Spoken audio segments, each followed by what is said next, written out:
All right, thank you for joining us. This is the Dearborn Board of Education study session for Tuesday, February 28th, 2023. It is 5:37. I'm going to call us to order and ask for a roll call. Trustee Berry? Here. Trustee D'Ambrosio? Here. Trustee McDonald? Here. Trustee Moses? Here. Trustee Petrikov? Here. Trustee Watts here. President Thorpe? Here. Pledge of allegiance to the flag. President Thorpe will lead the Pledge of Allegiance. I pledge allegiance To the flag of the United States of America and to the republic for which it stands, one nation, under God, indivisible, with liberty and justice for all.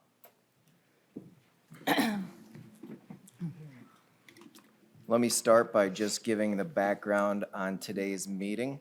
This is a study session that's going to be focused on some bylaws and policies that the Board of Trustees have in place for both the school district and the college. This gives us an opportunity for all 7 of us to be together to discuss them. Traditionally, this would go to a subcommittee of 3 trustees who would then bring everything to the board for us to approve.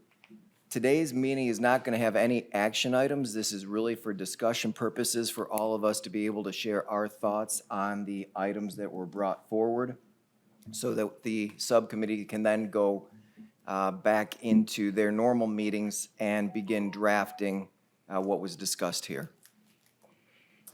Any questions on how we will proceed before we start to move on? One thing I would ask is if we could limit discussion on each item so we can make sure we make it through everything in a timely manner, and then if time allows, go back to some of the items if we want to have additional discussion. I'm going to kind of play it by ear, but I'm thinking something in the 10 to 15-minute range, and then we'll move on. I don't want to jinx any of them. I think there's a couple of them that it might be like a 1 or 2 minute discussion, but I don't really want to put anything set in stone. Trustee Petlishkov? I just want to make sure I understand what we're doing here today then. What we're doing is just finding out whether there's interest in moving forward with any of the bylaws to send to the committee to do something with, basically. It's not trying to develop a new bylaw right now. We can come up with ideas, but ultimately it would still go back to the bylaw committee for them to be able to bring it forward. I don't think we would change the normal process, and we're definitely not taking any That's what action item. We're Right, taking that's the what I normal- want to make the normal sure is that process. we're But just, we want to give enough direction so they know exactly what the full board is thinking on these items. Does that help answer it? I guess. We could, I think there's going to be a couple of them where we might not settle on verbiage, but we can still at least give the direction of what the board is intending. And Or then it not could- intending.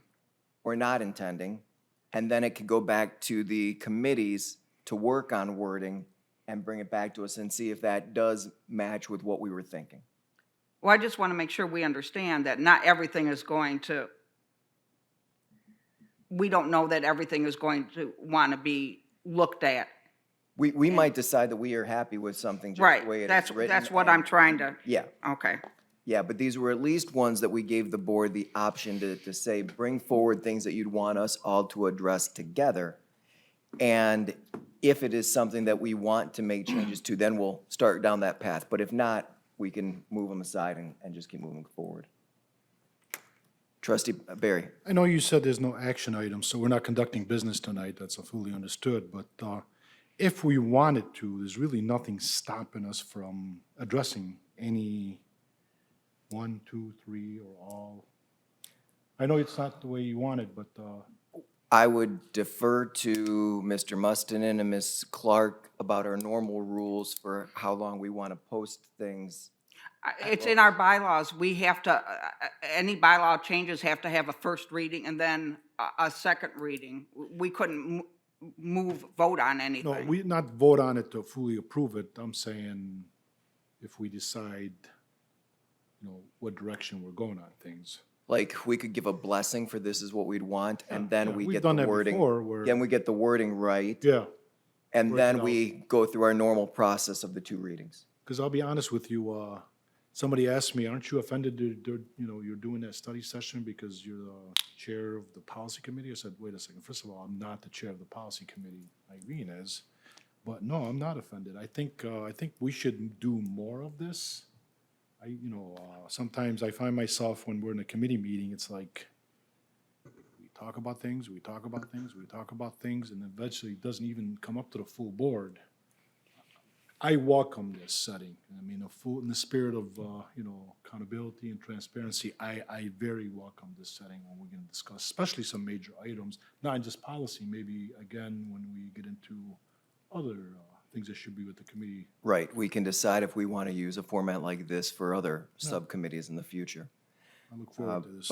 But one issue that I've seen also in the past is because we can't have a quorum when we're in our subcommittees, it always relies on one trustee reaching out to another trustee and then us trying to collect the information that way.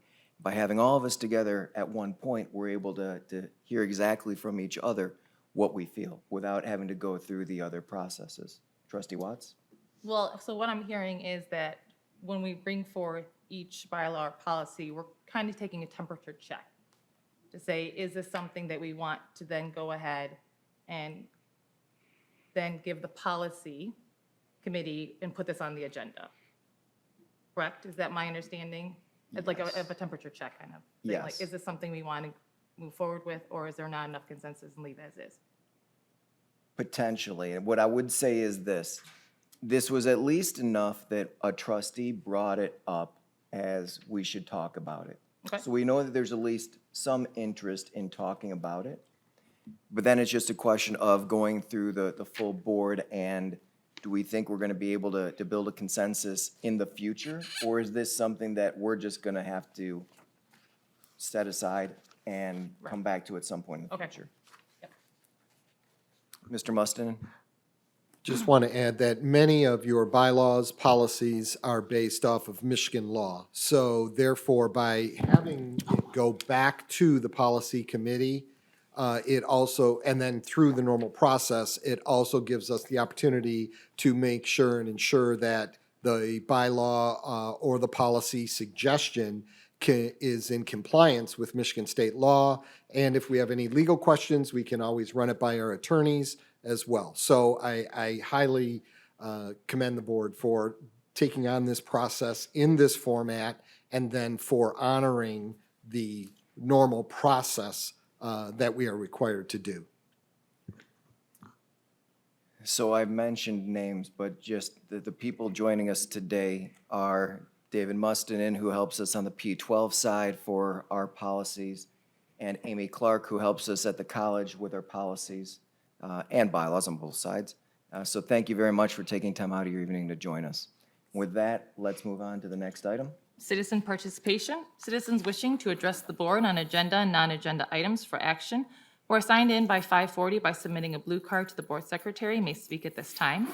The board may not be in a position to respond to non-agenda items, therefore speakers should not anticipate an immediate response to their comments or questions. For the benefit of all concerned, do not mention the names of students or school district employees. Please keep your comments as brief as possible, and there's a 3-minute time limit on comments made to the board. Ms. Crystal Paulson would like to come to speak to the board about bylaws from Dearborn. Do we have the normal time? We do? Okay, great. You want to hand something out to us? I'm gonna read something. Okay. And then I'll give it to you. If you want to hand it out at the end so it doesn't interfere with your time? That's fine. So, as you know, I'm a part of the Sex Advisory Board. So, in the beginning, this is the handout that we were given by the staff.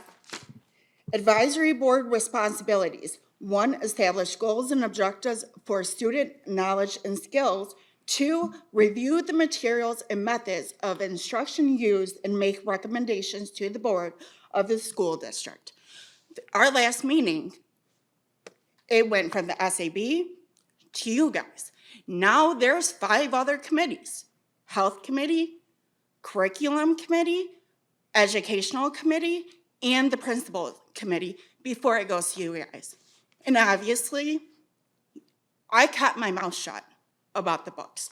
Because this, all this, is everything that I gave to the superintendent in the spring. Landed right on our doorstep. If anyone knows what's in this material that we have to vote on, as a mother, a human being, to sexualize children, we're not talking about books. We're talking about assignments. We're talking about assignments that has blowjobs and tips how to do it, along with anal sex, along with everything else. You guys seen my email chain, Stephanie's email chain. I've had it. I've had it with every single one. I've had it with the administration because one, we are always right. Two, I've been sitting on this for a freaking year. For a year, and I've kept my mouth shut. And if anybody thinks that I'm gonna be quiet about this, I'm not. I will hand out whatever. If I have to stand at the corner of every school in this city, I will to pass it out. Because every parent needs to be aware of this. The worst is the elementary. And why this is even being looked at irks me so freaking bad. And don't even get me on what is about to come to the middle school. You guys are seriously going to endanger the children. Not even the children, the parents don't even know. You guys need to get your head out of your ass before we have kids hurt. Don't ever say I did anything. And Ms. Paulson, we did get the emails from you and Ms. Butler. Well, So we will ask for the administration to give us some more information. Thank you. In they're not following their bylaws, the state laws. Thanks. Next, Stephanie Butler. She's not here. Any others? Nope. All right, next item. Discussion, board bylaws 0142.5 vacancies. Mr. Mustonen, were you going to pull them up on the screens for us to see? Yeah, I have it up here on this computer, so just give it a moment, and I'm sure they'll pop Okay. up there for you. And I know we'll be able to see it on our computers. And this was one that was probably, my memory is I had interest in it. Trustee Barry had mentioned to me he had interest in it. And Trustee Mosip sent the whole board some verbiage that he had put in for it. This version does have that added verbiage. Okay. All right. Do we want to kind of just start at the beginning and read through these ones? This is one of the longer ones, but just so everyone has the background of what's going on here. Maybe, I don't want to make anyone read it out loud. Just take a minute to read through these different items. Now, 5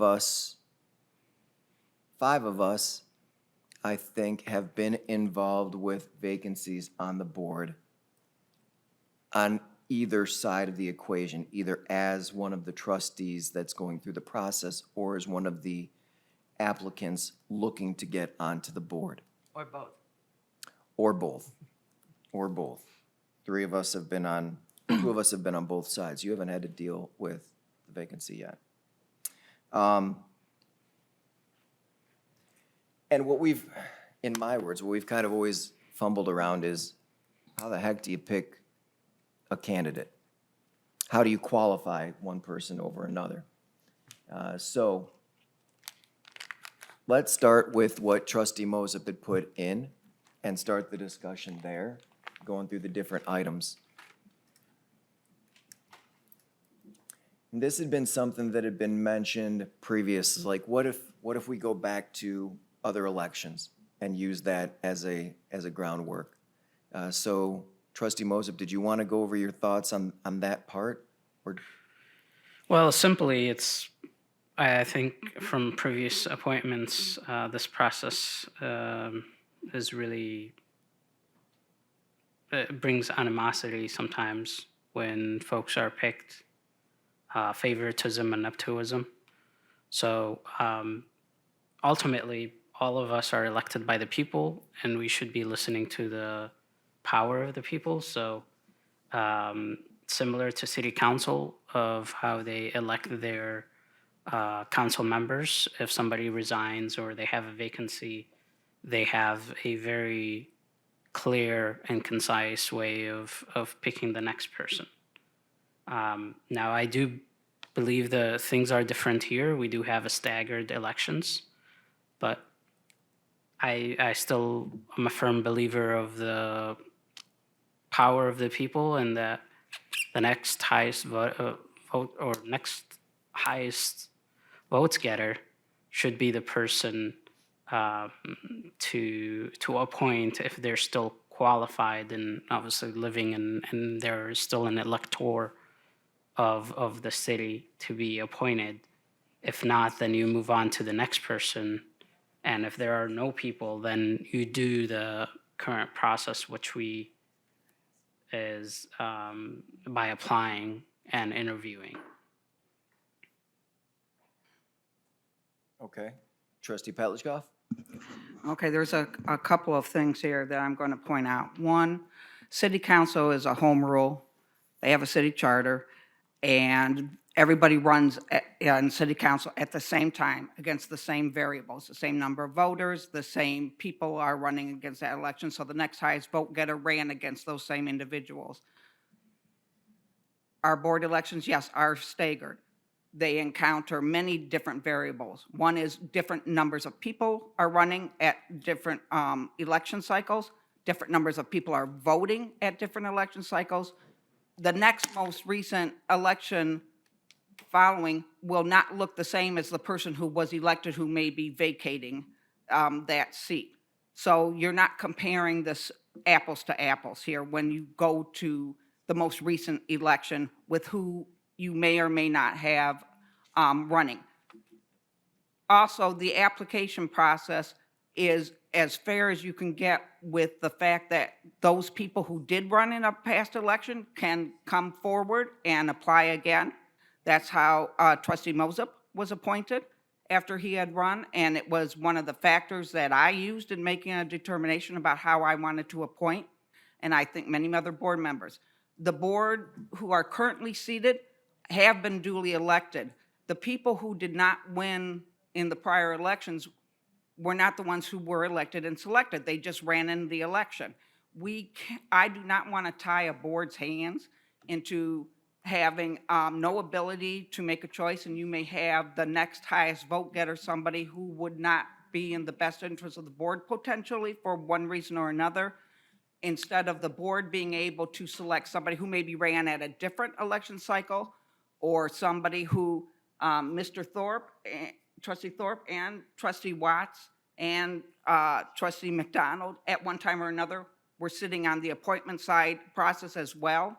I don't want to eliminate the potential for the community members at large to still have an opportunity to come forward because that's another election process, be it just us at that point in time, but it's for a short interim period rather than leaving it to a variable of an election cycle that any board does not have control over in the future. I think it ties the hands when you put that kind of restriction on the process. I did talk to Brad Banasic from MASB. He said that would not be considered best practices and that he doesn't know of any district that does it any differently than how we have it, which ours and everybody else's is strictly by the School Code Act and Michigan election law, which we are supervised under for filling of vacancies. And he said that would be best practice and he wouldn't restrict it any further.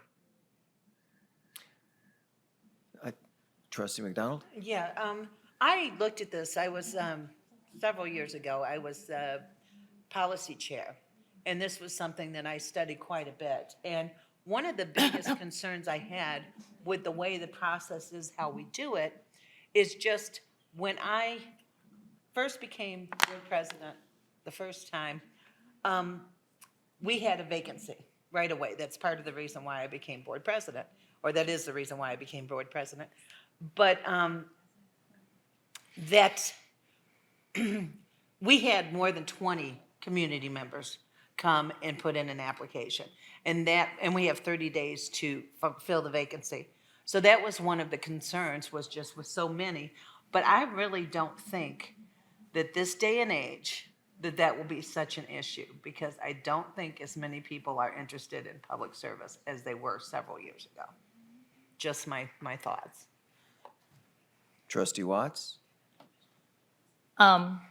So when there was a vacancy, from a personal experience, I did apply.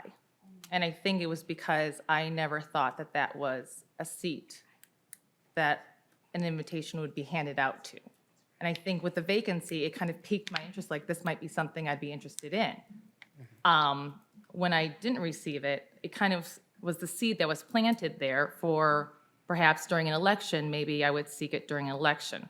So I think there are individuals out there who may say, I don't know if I want to do an election. However, with a vacancy, that might pique my interest, and they may then have an investment that maybe not now, but maybe later they would seek to run in an election. So I think it's just something to think about, that it creates a conversation with community members with themselves that maybe they thought they weren't, that wasn't a place for them yet.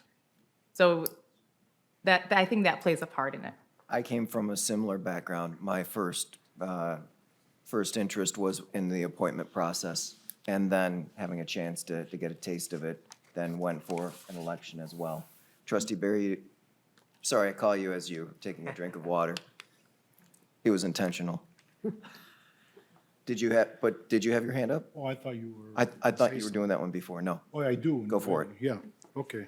So this is my third term I'm serving. My first term looked completely different than my second term. This third term, I'm gonna concentrate on the business that we're supposed to be taking care of, and that's education. And you always hear these slogans, you gotta get politics and money out of education, out of the classroom. This is gonna be my approach to every one of these and every decision moving forward.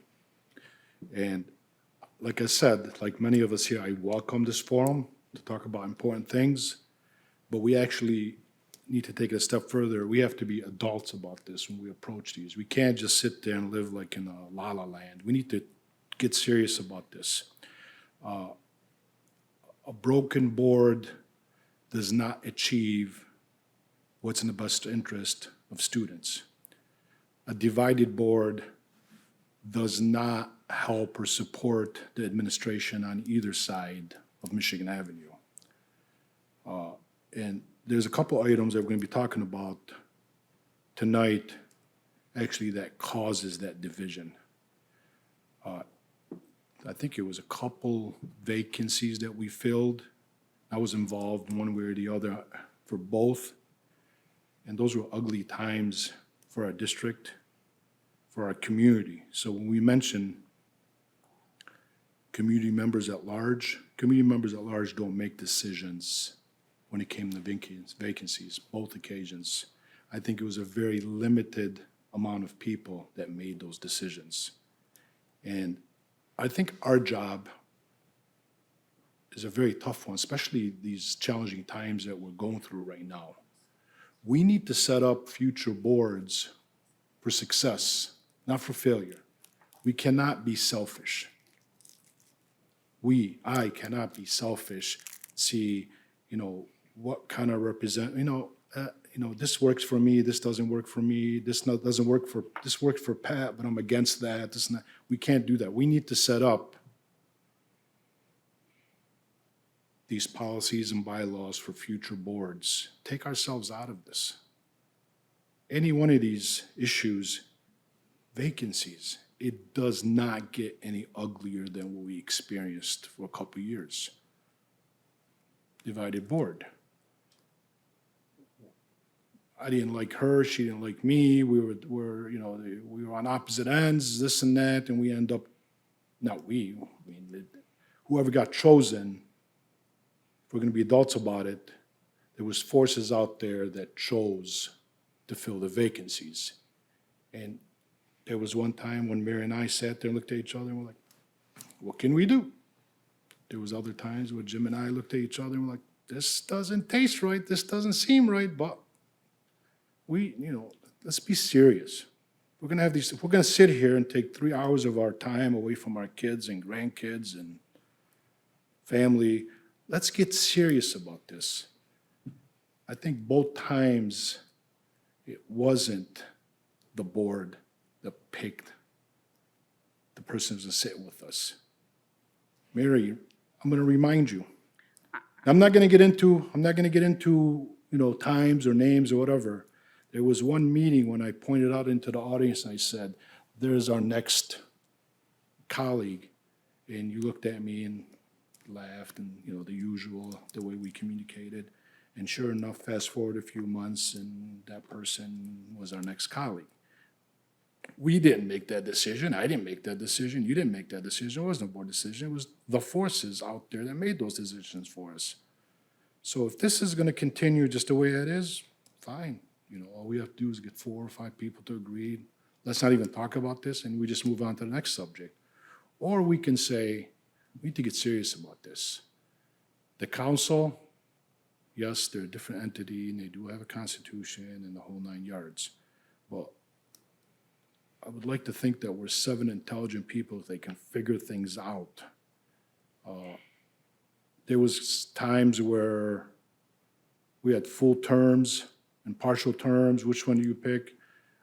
I think it'd be simple. Every election, you're gonna have full terms. You concentrate on that.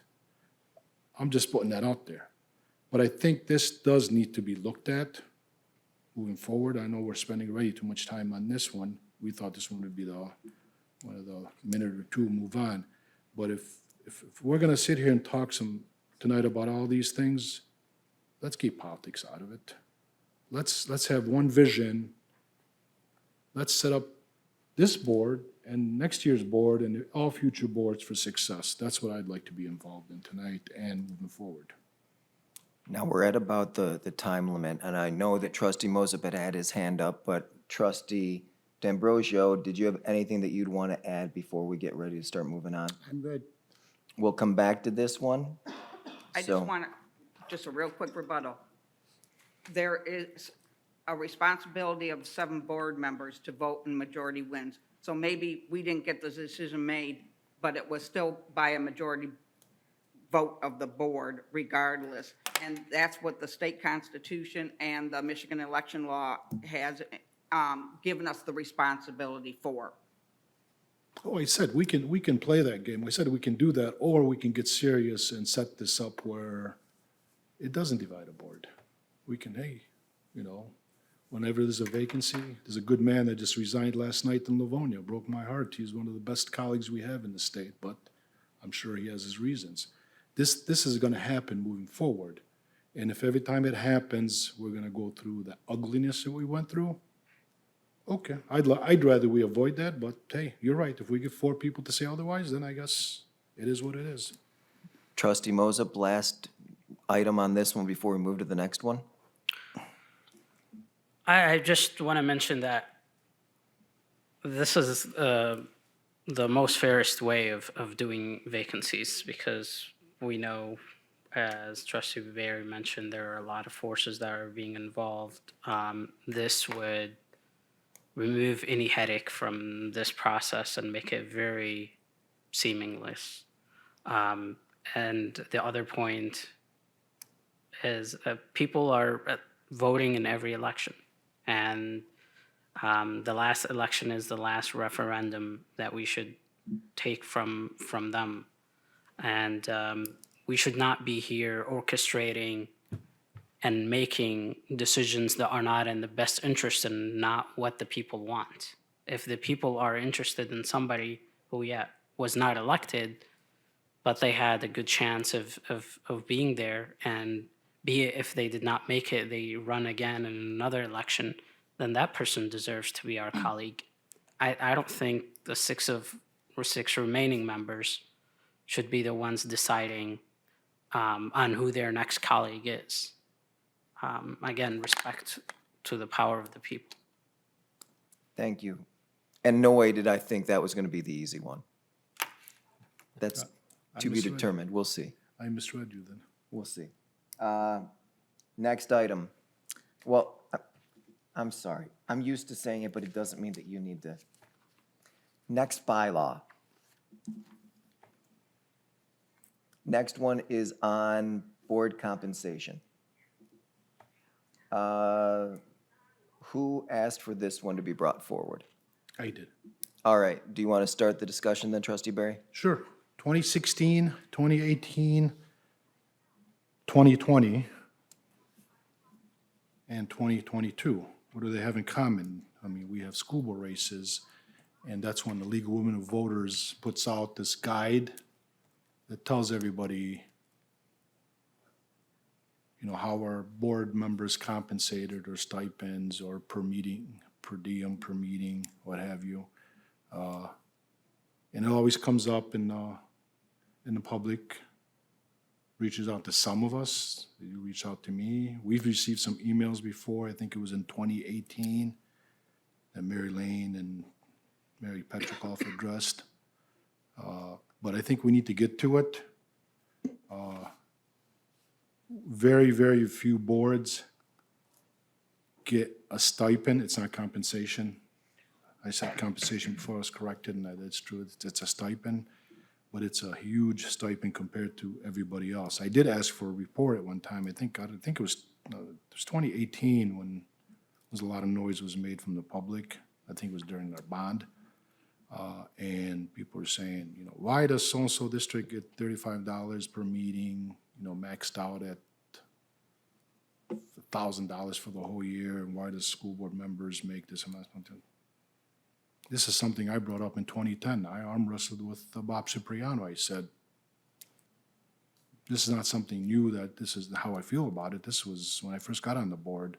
For the first 6 months, I asked not to get paid, but Bob, God bless his soul, said, you're screwing up my books. He did his exact words, you're screwing up my books. Take the money and donate it to booster clubs or the foundation or whatever. But I think we need to get to it. Our policy says that we get paid $8,500. That's not what my 1099 said last time.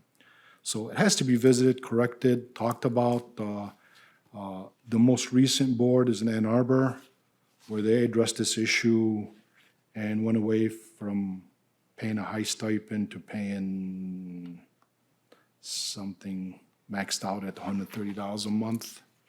I did ask for a report in 2018, and it came back, you know, there was one district that's bigger than ours that, you know, they were getting like $35 per meeting. Most other districts, you know, board members get $25, $30 per meeting. They limit the number of meetings, but nowhere does any board member, individual board member, get more than $1,500 or $1,200. We get close to $10,000, plus or minus a few $100, depending if you're the chair or not. So if anything, we need to, you know, correct our policy, change that number, because our policy is sitting out there. I mean, what would stop a lawyer from saying, your policy says $8,500 and you just received $9,500 and you owe the district, you know, back money or what have you. But I think we need to visit it, we need to talk about it, and hopefully make the right decision and follow what all the other districts are doing. Brad, I'm starting to lose the respect for Brad, because you can ask him the same question 2 different months and he gives you 3 different answers, so. You're referring to Brad Brad, Vanessa I'm sorry, Brad with Vanessa, Michigan with Michigan Association. Association of Realtors. We recently had something this past year and he gave us different answers. I think we know what's right and what's wrong, and we are, like I said earlier, intelligent people and should be able to figure out what's right and what's wrong and compared to the other districts. Before we move on, one thing I'll point out that trustee Barry is talking about, I'm going to say this was set back in 1998, and it says right there that there will be a percentage change. So 8,500 was the base number back in 98, and then it's been going up at some inflationary rate since then. Does that sound right, Mr. Musnin? That's correct. It's tied into the per pupil amount. Okay. And that number has changed. The reason why the number isn't exactly the number is because, and why it's worded the way it's worded, is because then every year you would have to change the policy to reflect that number. Now, you can do that. If you guys want to do that, we can do that. But typically, we try to word policies and guidelines and bylaws so that you don't have to change them every year, but they reflect what the letter of the law. So by saying that the percentage will change, but it provides that base amount. The board also took a reduction in their compensation along with all other staff members back in 2010 and 11 when the district had to reduce payments. And when we all took 6 and up to 10% cuts in pay, the board stepped up and also did that as well. So just a bit of background. Thank you. Trustee McDonald, did I see your hand up? Yes, just a couple things that I want to add. I'm not certain, but I think that we are no longer the highest paid district, even in Wayne County. I remember seeing some information recently. I will have to pull it out and I will send it to you so you can have it. What district is it? I don't remember offhand, but it was given to me at a Wayne County Association meeting. That must have just happened because when Dr. Maleko and I believe David pulled out some information for us, all the surrounding districts were anywhere from $25 to $35 per meeting. Okay, I'll take a double look and Okay, I'll send you the yeah, information. A couple things that I want to say is, it is a stipend, but I believe that this is not an easy job. And this is what I consider my full-time job, and I do spend a lot of time on it. I do not work outside my home at this particular point. So this is money that I earn, and I really work hard because I am paid that stipend. I want to make sure that I am delivering what I'm being paid for. And actually, if you look at the time that I put forth on this job and the pay that we get, it is not very much per hour. It really isn't. And I also believe that having a stipend makes individuals that do become on the board, I think that I don't want to say take the job more seriously, but are a little bit more committed. Because at times, when this job gets really hard and you're frustrated and you've just had enough, well, I'm volunteering to do this, I think I'd rather go take a break. I'd rather go do something else. But and I think for other people that have had this position, you know that you're getting paid. It's not a whole lot, but you are getting paid. That just solidifies the commitment, I think. Thank you. Trustee D'Ambrosio. So I sit on the compensation board for the city of Dearborn. And considering we are the third largest district and considering the meetings and the things that we do, compared to City of Dearborn Council, I'm not saying that our rate or our stipend is a good number, but if you look at City Council, we have a bigger budget than they do. We do a lot more than they do. And they get compensated a lot more than we do. So I don't think our stipend is out of line.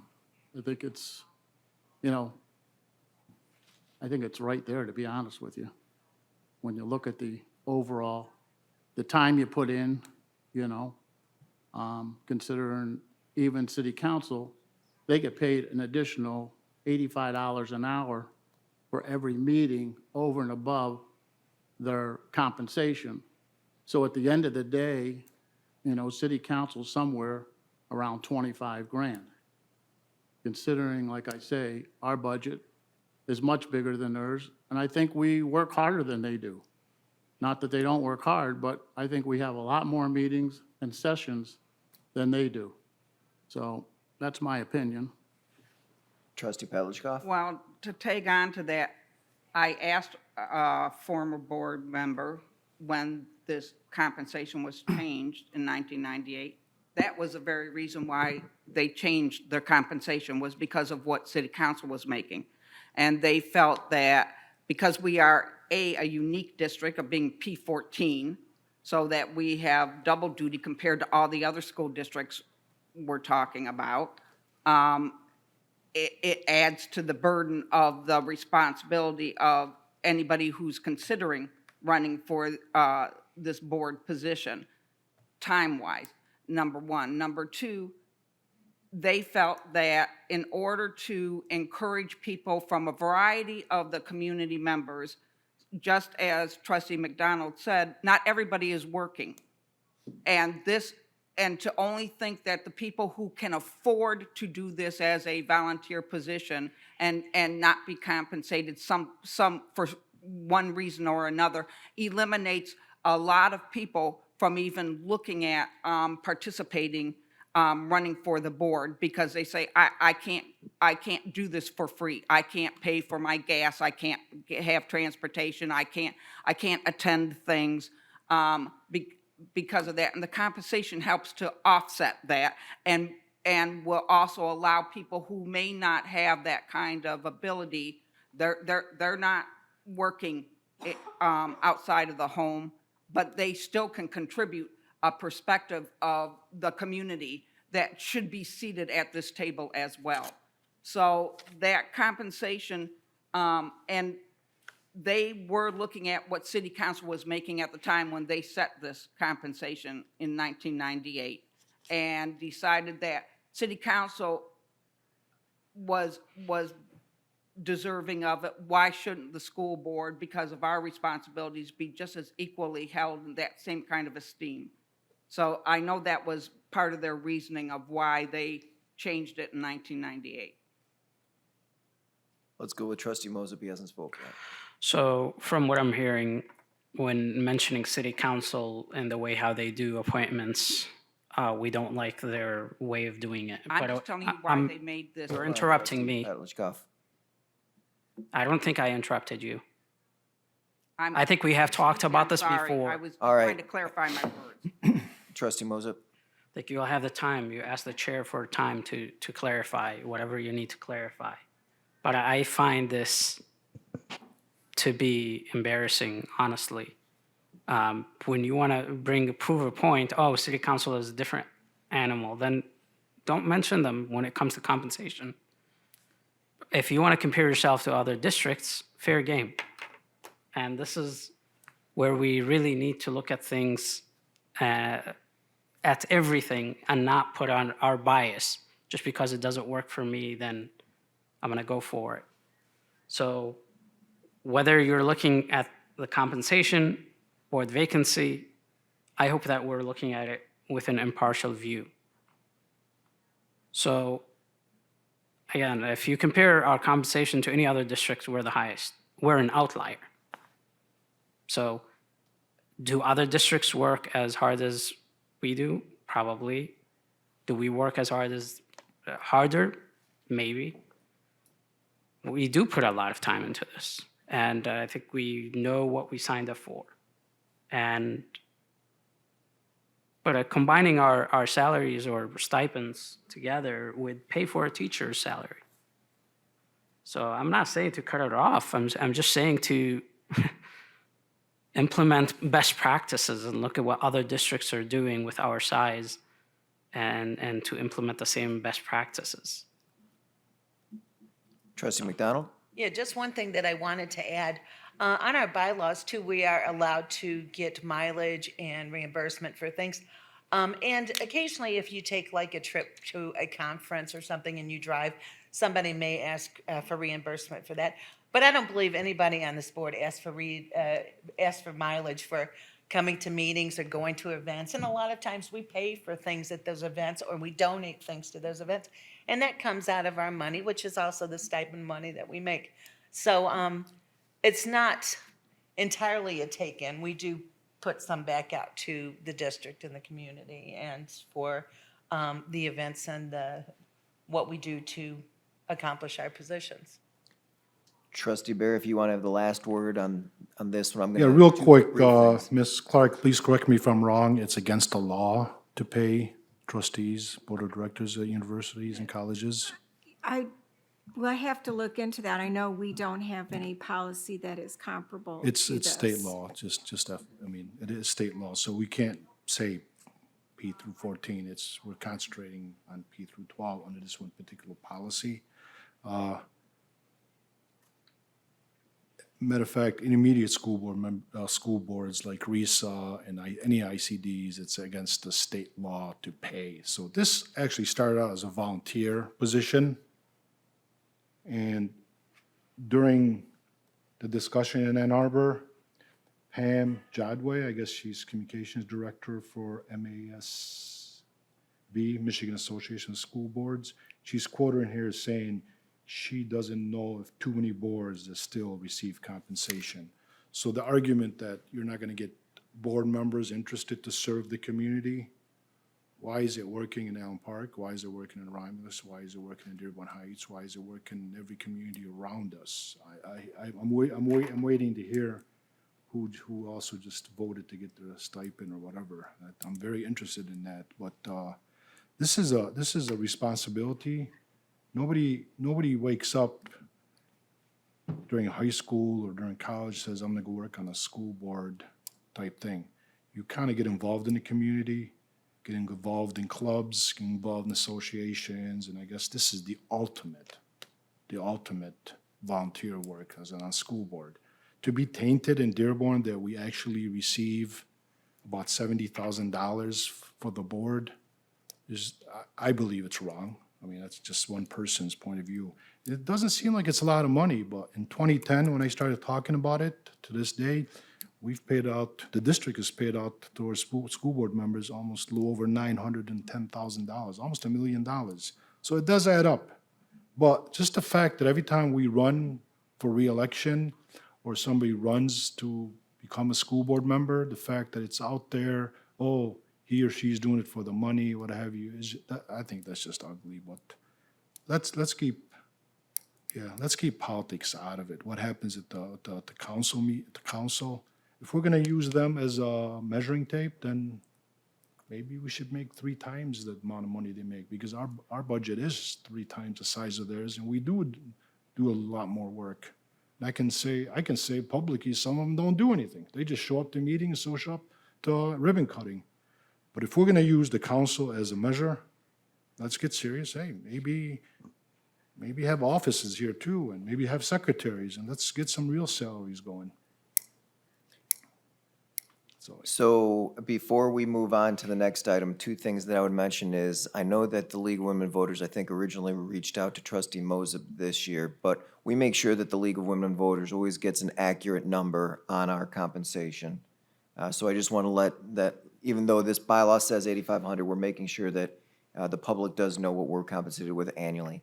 And from what I'm hearing from people is at the least, we'd want to get another report like trustee Barry had mentioned that we had gotten a couple of years ago. How do we compare with other boards? I'd say at least in Wayne County, and then possibly look at some other boards outside. But we can come back to this one as we continue on through the list. And I just wanted to clarify, I was not comparing to city council. I was giving the history of why this Okay. was enacted. I had no intention of comparing to what city council is doing. Just briefly The before we move on. Well, I would say there would be nothing that precludes us from telling Tom Wall that we didn't want to get paid, correct? I don't as know. individuals. I don't know. What I do know that you could definitely do, though, is the money that you get paid, you could turn around and donate, like trustee Barry had mentioned, and just pick something. And I don't think we'd ever want to say that it has to go to this organization within the district, but we've got so many PTAs, booster clubs, the Education Foundation. There's plenty of worthwhile charities that we could choose to give our stipends to. And many may. All right, Many may. yes, We don't know. yes, Trustee Thorpe? yeah. I just want to say that, we do have the ability to survey districts. We do that on a very regular basis about a variety of different topics. So I'd be happy to follow through and do we can put out a survey through the Metro Bureau of other districts to find out compensation for board members in other districts. We'd be happy to do that. Thank you. Just for the record, David, Mr. Mustonen, there is a report and with contact information, just to make your job easier. Thank you. Was that recent? Should I look recently or 2018. 2018? Okay, well, we'll look for that and then we can get a comparison. And if we can see if there's something that's been done more recently, Yeah. just in case things have think changed. But both will be good because we can do a comparison and kind of see where things have moved over the time as well. So that would be great. And just to verify, yes, in the I would have to talk to Mr. Wall to see about if you could forfeit salary or not. And then to verify, yes, there have been board members who have donated their salaries in the past to a variety of charitable organizations. And they've done that directly through the school district. So just as a point of reference for that. Also, just to clarify the amount that each board member makes, and the board president makes $1,000 more, which is stated in the policy as well. And I just want to clarify that board members don't make $70,000 a year. You were talking about the total. The board, Or the yeah. board, I yeah. did say I the just- board. I didn't say yes, board yeah, member, I- as a board. As a board, Yeah, yes, just to absolutely. clarify Just that no wanted to one clarify. misheard that one. What's that? Just to clarify that nobody misheard that. Okay, board good, thank you. number. No, I And appreciate that. It is Yeah, the okay. cumulative board. You're I doing don't want what to I get you in usually. trouble. I didn't And wanna you get- also gave a cumulative total over like a 12-year period or 10-year I said, period. since I I didn't- brought up this, Right. yeah. I didn't want to get you in trouble on that one. You know what I mean? Only one person in this room can get me in trouble. Okay.